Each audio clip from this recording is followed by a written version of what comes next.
अधिकार सांगते. आणि मग अशी तीर्थयात्रा करून आता 10 मिनिटं इंटिमेशन आले, 10 मिनिटं राहिले तर आपल्याकडे. आता आपण शॉर्टकट घेऊ. दोघांनी तीर्थयात्रा केली. तीर्थयात्रा करून कुठं आले?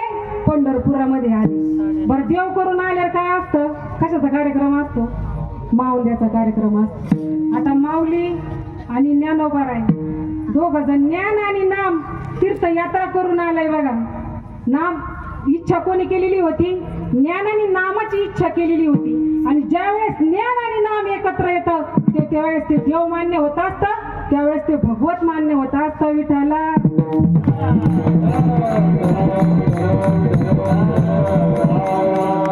असे दोघ जण आल्याच्या नंतर माऊंद्याचा कार्यक्रम ठरवण्यात आला. बरं, सगळ्या सर्व संत मंडळीला बोलावण्यात आलं.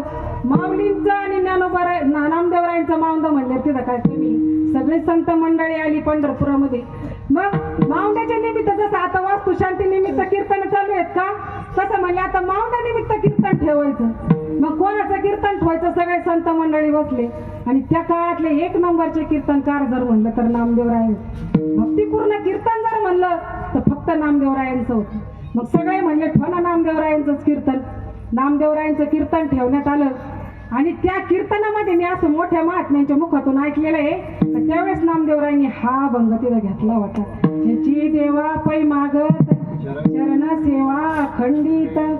मग त्यावेळेस नामदेवरायांनी हा भंग घेतला. बरं, टाळकरी तुमच्यासारखे जसे आज तुमच्यामध्ये ज्ञानोबाराय तुकोबाराय सगळे दिसतात ना, तसे त्यावेळेस ते प्रत्यक्ष नामदेवराय तुकोबाराय ते माऊली तुकोबाराय सगळे टाळकरी होते बघा. त्यावेळेस सगळे टाळकरी उभे राहिले. आता जशी तुम्ही कीर्तनाची चाल म्हणले ना तशी चाल म्हणायला मग म्हणले आता कोणाला म्हणायला द्यायची? तर माऊलींना दिली बरं का. त्यावेळेस जणी म्हणे ज्ञानदेवा बोला भंग.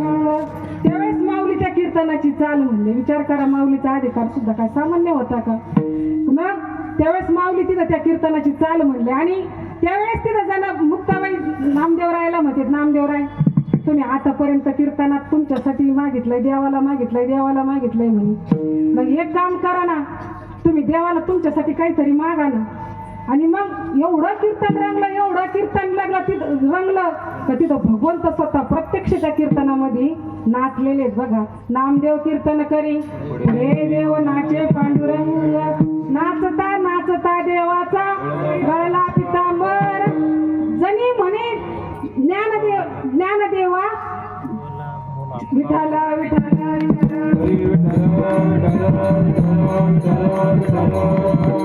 असं भगवंत एवढे तिथं तल्लीन झाले त्या कीर्तनामध्ये, एवढे तल्लीन झाले. आणि म्हणले नामा आज मी तुझ्यावर खूप प्रसन्न झालोय म्हणे. तू आता तुझ्यासाठी व्यक्तिगत असं काहीतरी माग. अभंगाचं 2रं चरण.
भगवंतानी नामदेवरायांना आग्रह केला तर तू माझ्याकडे व्यक्तिगत असं काहीतरी मागच्या वेळेस नामदेवरायांनी मागितलं, काय मागितलं?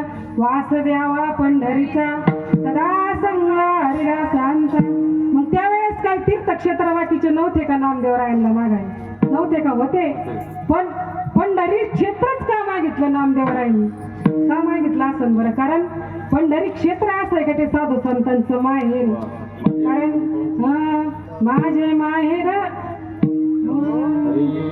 माझे माहेर पंढरी, माझे माहेर पंढरी, आहे हिवाळ्याच्या आतिरी. मग माहेर सांगितलंय साधू संतांचं बघा. मग मला सांगा आता, माझा प्रश्न आपल्या सगळ्या महिला वर्गांना आहे, आपल्याला सगळ्यात जास्त सासर आवडतं का माहेर आवडतं? काय आवडतं? माहेर आवडत आहे. बरं का आवडत आहे माहेर? तर तिथं जीवा भावाचे रक्ता मासाचे आपले माणसं आहेत म्हणून आपल्याला माहेर आवडत आहे बरं का. मग तिथं आपली आई आहे, तिथं आपले वडील येतं, तिथं आपली बहीण आहे म्हणून आपल्याला ते माहेर आवडत आहे. तसं साधू संत म्हणते आमचे वडील कोण आहेत त्या पंढरीमध्ये? तर आमचं विठ्ठल आमचे वडील येतं, रुक्मिणी आमची माता आहे, चंद्रभागा आमची बहीण आहे, पुंडलिकासारखा भाऊ आमचा त्या पंढरी क्षेत्रामध्ये आहे म्हणून आम्हाला ते पंढरी क्षेत्र आवडत आहे, ते आमचं माहेर आहे. मग मला सांगा, थोडा काळ आपला माहेरात जातो, किती गेले असतील? समजा कोणाचं 16व्या वर्षी लग्न झालं असेल, कोणाचं 17व्या वर्षी, कोणाचं 18व्या वर्षी. खूप कमी काळ आपला माहेरात जातो आणि राहिलेला उर्वरित सगळा काळ आपला सासरमध्ये जातो.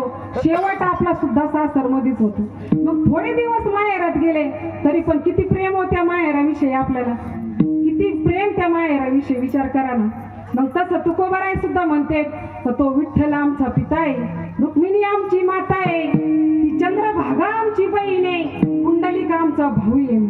मग विचार करा, साधू संतांना पंढरपूर त्यामध्ये माहेर आवडत आहे, तुम्हाला मला माहेर आवडत आहे. माझ्या सगळं मला सुद्धा मी माहेर लय आवडत. कारण तारीख मिळाल्यापासून मला असं झालं होतं, कधी 13 तारीख उगल आणि कधी मी तुम्हाला सगळ्यांना पाहिजे. रोज मला वाटायचं बाई बाई जाते माहेरा, बाई बाई जाते माहेरा, बाई बाई जाते माहेरा, बाई बाई जाते माहेरा, बाई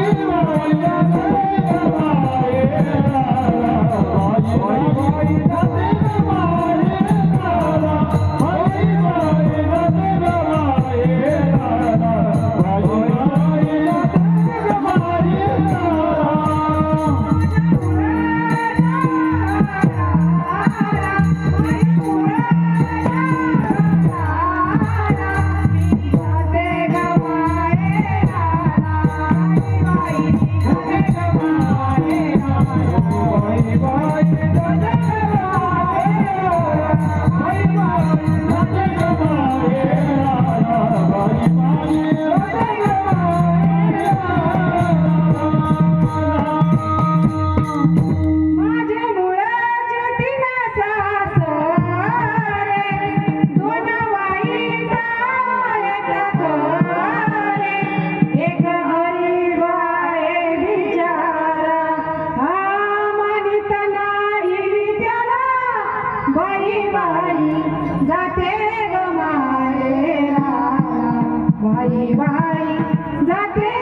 चरणात मागत येतो वास द्यावा पंढरीचा सदा संग हरिदासांचा भगवंता नुसता वास मला पंढरीत देऊ नको तर सदा संग हरिदासांचा का देवा तुला जे भक्त आवडत आहेत त्यांचा संग मला दे बर का अजून काय दे अभंगाच्या तिसऱ्या चरणात जन्म हो बदले याती जन्म हो बदले याती जन्म हो बदले याती जन्म हो बदले याती जन्म हो बदले याती बलिना दुख हरि भक्ति जन्म हो बदले याती बलिना दुख हरि भक्ति बलिना दुख हरि भक्ति वास द्यावा पंढरीला वास द्यावा पंढरीला वास द्यावा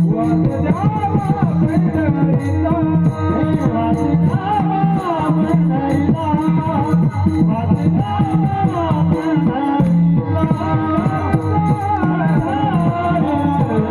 अभंगाच्या तिसऱ्या चरणात सांगते जन्म हो का वलते याती परीना चुको हरी भक्ती भगवंता कोणत्या कुळात कोणत्या जातीत मला जन्माला घाल पण तुझी भक्ती माझ्याकडून चुकून देऊ नको बरं का अजून जगत नामदेवराय भगवंताकडे मागत येत अभंगाच्या शेवटच्या.